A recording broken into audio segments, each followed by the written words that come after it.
Vamos lá, amigos, vamos mais uma vez aqui compartilhar a palavra de Deus. Evangelho de Mateus, capítulo 19. Jesus vai falar aqui questão do divórcio, né? Do divórcio.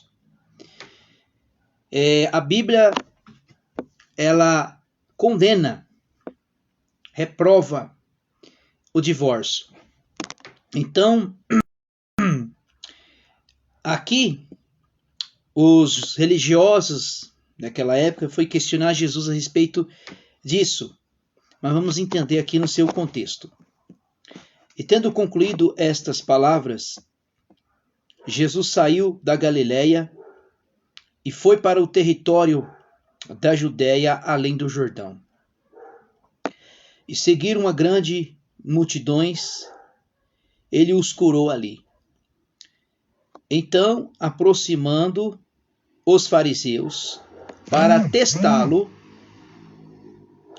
e perguntaram: é permitido o homem divorciar de sua mulher por qualquer motivo?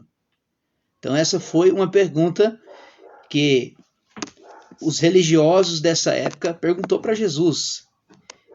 Aí Jesus respondeu ele: não leste que no princípio o Criador, quer dizer, o Senhor Deus, fez o homem e mulher, e disse, portanto, deixará o homem o seu pai e sua mãe, e unir a sua mulher, e serão ambos uma só carne.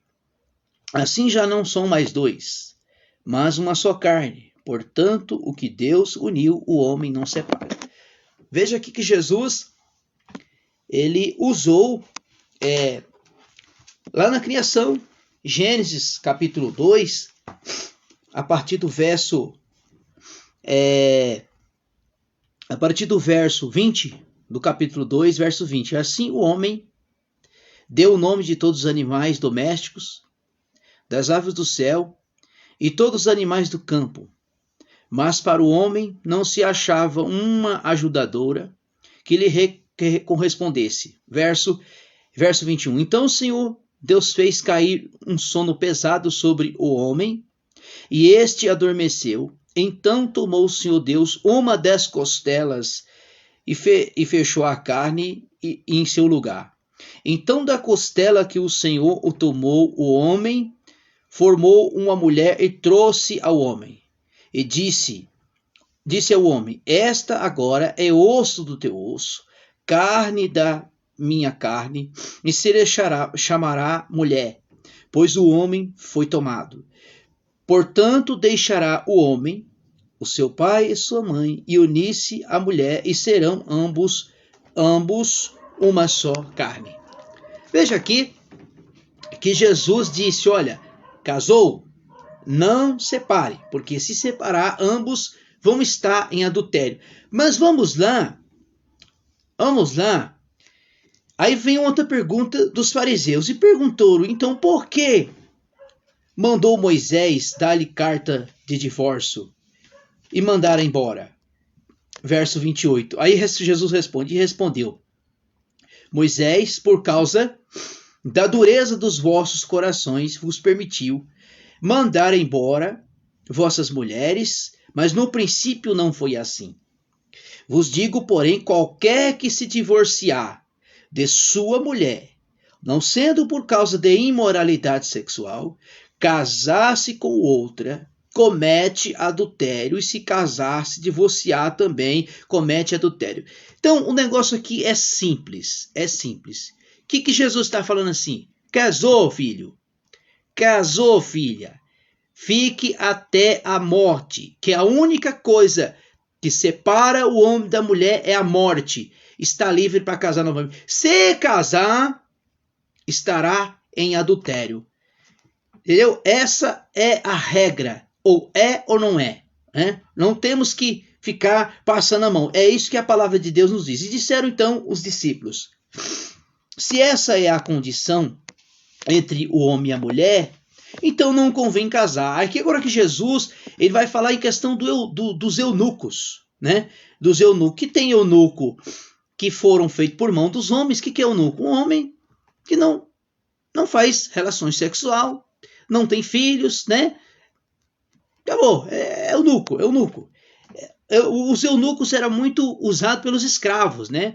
Era uma pessoa escrava, então ele pegava aquele escravo e ele era um eunuco, ele era impotente, vamos se dizer assim. E ele, porém, disse: não, nem todos podem aceitar esta palavra, mas só aqueles que querem, a quem é concedido. Pois há eunucos que nasceram assim, e outros feitos eunucos pelos homens. Há eunucos que se fizeram eunucos por causa do reino do céu. Quem puder aceitar isso, aceitar. O que é esse eunuco por causa do reino dos céus? A Igreja Católica, ela ainda emprega sobre o celibato, quer dizer, o homem, o padre, ou que seja, é separado para o ministério, ele é como se fosse o eunuco, né? Então, o que a palavra de Deus nos recomenda? Que o obreiro seja casado. Quem deseja o bispopado, ou bispo, ou pastor seja, tem que ser casado, né? Por causa dessas questões sexuais. Verso 13. Trouxeram então algumas crianças para que impusesse as mãos e orasse por elas. Mas os discípulos repreendiam. Jesus, porém, disse: deixa as crianças que há impeçais de vir a mim, pois tais é o reino dos céus. E tendo imposto as mãos, e o partiu dali. Agora aqui Jesus vai falar sobre o jovem rico. O jovem rico. É pecado um cristão ser rico? Vamos saber? O problema não é ter riqueza. O problema não é obter coisas financeiras. O problema é colocar o coração nessas coisas. Porque Jesus disse: aonde estiver o teu tesouro, ali está o teu coração. Ora, aproximou-se dele um homem e perguntou: mestre, o que farei para herdar a vida eterna? Agora Jesus responde. Respondeu: por que me perguntas a respeito do que é bom? Bom há um só. Se queres, porém, entrar na vida, obedeça os seus mandamentos. Aí ele responde. Respondeu: quais? E Jesus: não matarás, não adulterarás, não furtarás, não dirás falsos testemunhos, honra teu pai e tua mãe, amarás o teu próximo como a ti mesmo. E disse o jovem: tudo isso eu tenho obedecido. O que me falta ainda? Né? Até aqui tudo bem. Aquele jovem falou: Jesus, olha, eu obedeço isso desde minha infância, desde provavelmente ele foi criado nos costumes da lei. E disse Jesus: se queres ser perfeito, vai e vende tudo que tens e dá aos pobres, e terás um tesouro no céu. Então vem e me segue-me. E o jovem, ao ouvir esta palavra, saiu triste, porque possuía muitas propriedades. Vamos entender aqui, irmão, por que Jesus pergunta para ele, diz: olha, vende tudo que tens, dê aos pobres. Por quê? Porque Jesus já sabia da resposta. Porque não é o fato dele ser rico, é o fato que ele tinha aquelas coisas no coração. As coisas no coração. Aí Jesus vai, o verso 23. Disse então Jesus aos seus discípulos: em verdade digo, que é mais fácil, o que é mais difícil entrar um rico no reino dos céus, ou eu vos digo que é mais fácil um camelo pelo fundo de uma agulha do que entrar um rico no reino dos céus. E os seus discípulos, ouvindo isto, admirou-se muito, disseram: quem poderá entrar, salvar-se? Jesus olhando para eles, disse: para os homens isso é impossível, mas para Deus tudo é possível. Versículo 27. Então Pedro perguntou: deixam tudo e te seguimos. Então, o que haverá para nós? Aí Jesus respondeu: em verdade vos digo, os que seguistes por causa da regeneração, quando o Filho do Homem assentar no trono em glória, e também assentar sobre 12 tronos, para julgar as 12 tribos de Israel. Todo aquele que tiver deixado casa, irmãos, irmãs, ou pai, ou a tua mãe, ou mulher, ou filhos, ou terras, por causa do meu nome, receberá 100 vezes mais e herdará a vida eterna. Por muitos dos primeiros serão os últimos, e muitos dos últimos serão os primeiros. Vamos entender aqui, irmãos, porque Jesus disse essas palavras. Em verdade vos digo que muitos, por causa da regeneração e dos filhos, se assentarão no trono, e também assentareis sobre os dois. Quer dizer, Jesus está dizendo aqui que os discípulos apóstolos vão sentar no trono junto com Cristo para julgar as nações e também Israel. Então aqui, Jesus também disse, olha, aquele que deixou tudo por causa de mim. O que Jesus disse? Aquele que vinha após a mim, tome a sua cruz e me siga-me.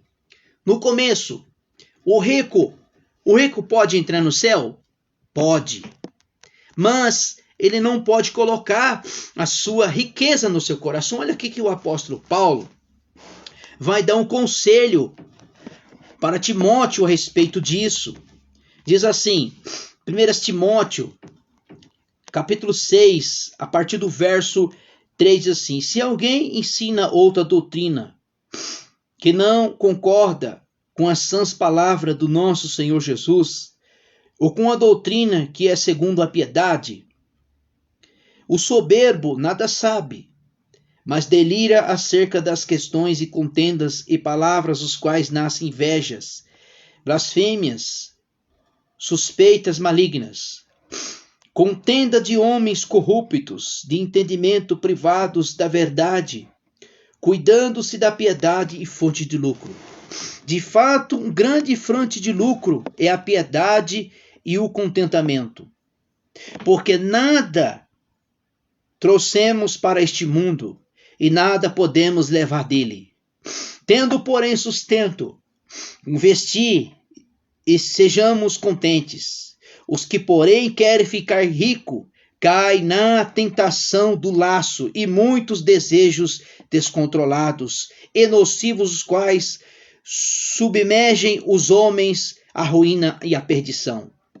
Verso 10.